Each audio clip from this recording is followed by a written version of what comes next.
Hi guys, welcome back to my channel. My name is Patrice, and in this video we'll be discussing things I've read. I'm going to be talking about 3 books that I read at the end of last year in 2024. The first one is The Examiner by Janice Hallett, and that was a mystery thriller / satire. And the overview says, University professor Gella Nathaniel must make her new master's program in multimedia art succeed. The 6 students in the inaugural course will be key to that success. But how well has she selected the team? That was supposed to be how well. Wait, why can't I say this? How well? Let me start over. University professor Gella Nathaniel must make her new master's program in multimedia art succeed. The 6 students in the inaugural course will be key to that success, but how well has she selected the team? At the end of the academic year, when the examiner arrives to grade the student's final project, he finds himself asking what happened, because if someone in that course isn't in mortal danger, then they're already dead. But who and why?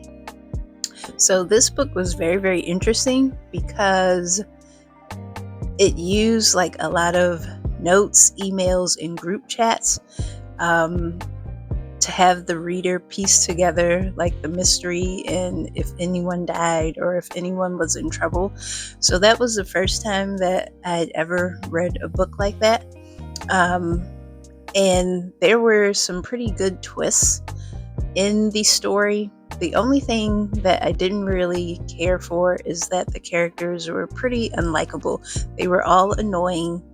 They didn't have like good personalities. It just wasn't a good mix of people. And I kind of didn't like the resolution of the story. Like the mystery was fine. I ended up figuring that out. But like I said, the one good twist came in like the second half of the book, so that kind of made you want to finish the rest of it. But yeah, the resolution was kind of lacking. It's like, really? That's how it ended? Ew. Yeah. I just wanted a little bit more out of the story. But I will, read some more of her books. Like I think she has a couple of other books, and on Goodreads, those were rated a little bit higher.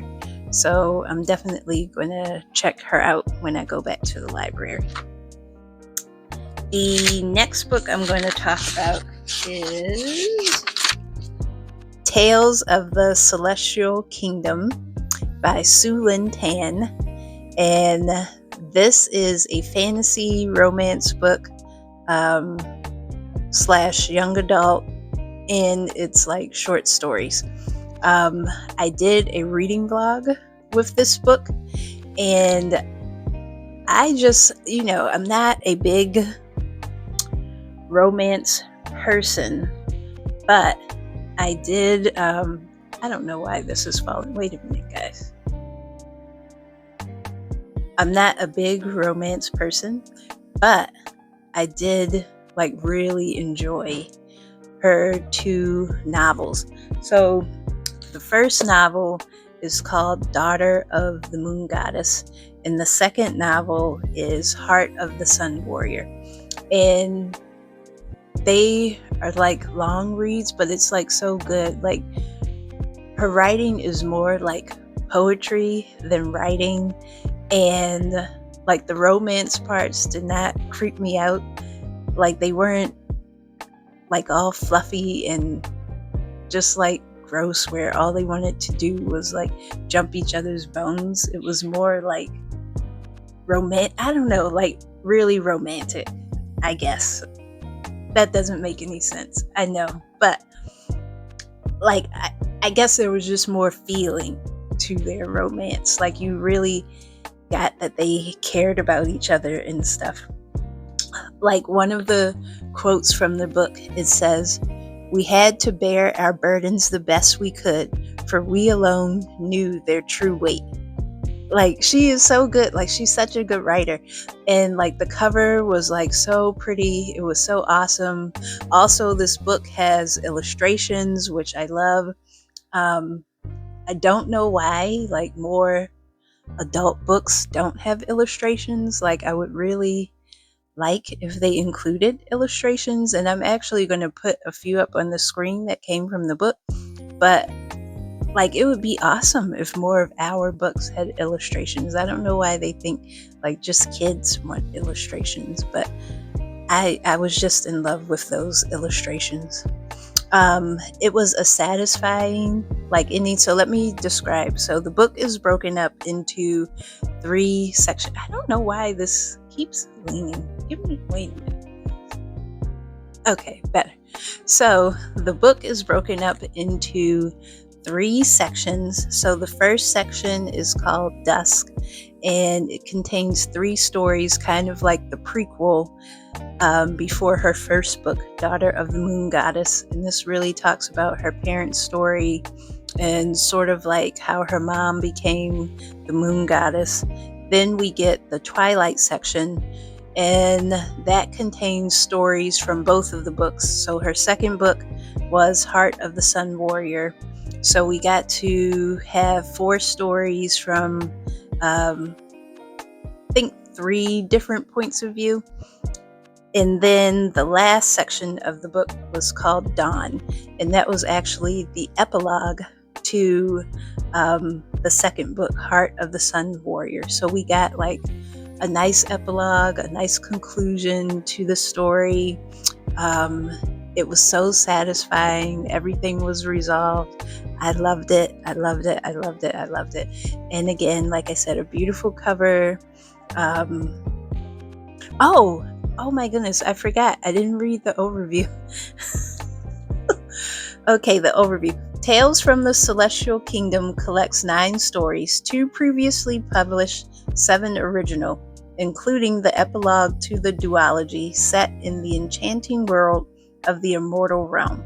Filled with magic and mythology, friendship and love, these stories intertwine through past, present, and future of the 2 novels told from the perspective of multiple characters. I kind of went through all of that anyway. The only things that I'm quibbling about is just like the prequels, like it explained like her mom and dad's story, like the main character's mom and dad's story. And I was just like very upset with the 2 of them. Like, her mom was like really selfish, and that's how I felt she was in the first book. And it just came across more in the prequels. Like, I understood her motivations, but it still kind of didn't make any sense. And then her father came across as a little arrogant. Like, he really didn't think before he acted, and it caused like a whole bunch of trouble. Some of the stories, there's really no new information shared. You just get someone else's point of view, which was okay, just because, you know, like, I like revisiting the characters. I like being back in that world, so that wasn't annoying to me. But, you know, just letting other people know, like, you're not really going to get anything new besides the epilogue. And the last thing, like, some of the stories, there was just too much talking. Like, it felt like she was just like drawing out like the conclusion. It's like, okay, like, get to the good part already, because you know what we want. We want this epilogue. Hurry up and get there.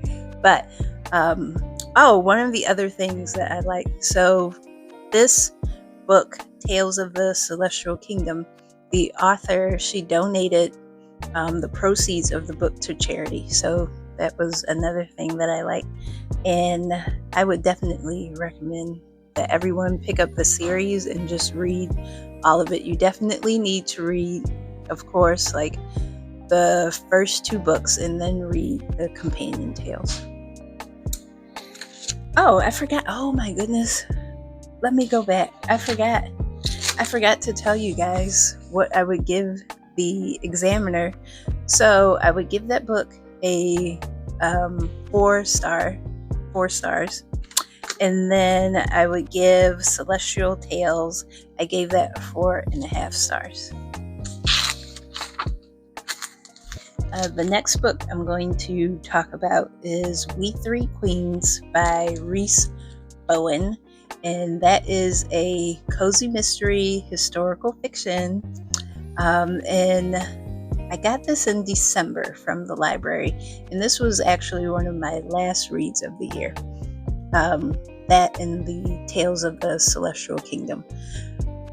The overview for this one: new mother, Lady Georgiana Georgie Renach O'Mara, finds herself trying to separate fact from fiction when a murder occurs while a film is being made on the grounds of her estate in this new royal spyness mystery. So, I'm not sure. Did I make a video about my favorite cozies? I don't think I made that video yet, so I am going to make it. But this is one of my favorite series. I am sorry. I don't know why this keeps leaning like this. So, what was I saying? Oh, cozy mysteries. So, the Royal Spyness Mysteries is one of my favorite cozy mystery series, and I think I got into this because during the time that I found this series, I was reading a memoir about Wallis Simpson, who was married to King Edward VIII, and that is why he abdicated his throne, and that was like such a good biography. It's called Wallis in Love, and it was by Andrew Morton. And so these mysteries, they give sort of like the fictional view of what was happening like during the time in the kingdom, like before he became king and he was dating Wallis, and then afterwards, and like right before he abdicated. So we get a little bit of history in these mysteries, and Georgie is just so cute. So she's like a poor relation to the royal family, and she won't ever, make it to the throne because she's the 34th in line. So she's got to earn her own way in life. And like I said, she just had a baby, she got married, she just had a baby, and now all these people are like at her house. They are hiding Wallis Simpson at her house, and then there's a film crew, and then one of the stars of the movie, she goes missing, and then someone gets murdered. So the things that I like, again, historical fiction. I like that she adds some history in there, and I love the characters. Like I said, this is one of my favorite series. But the only thing with this one, this is like the 18th in the series. I think it's the 18th. I'm not sure. It's the most recent, and there are a lot of others before it. So start in order, because it does go like in a timeline. If you're going to read them, like, don't read them out of order, read them in order. And the only thing with this one is that the murder happened way late.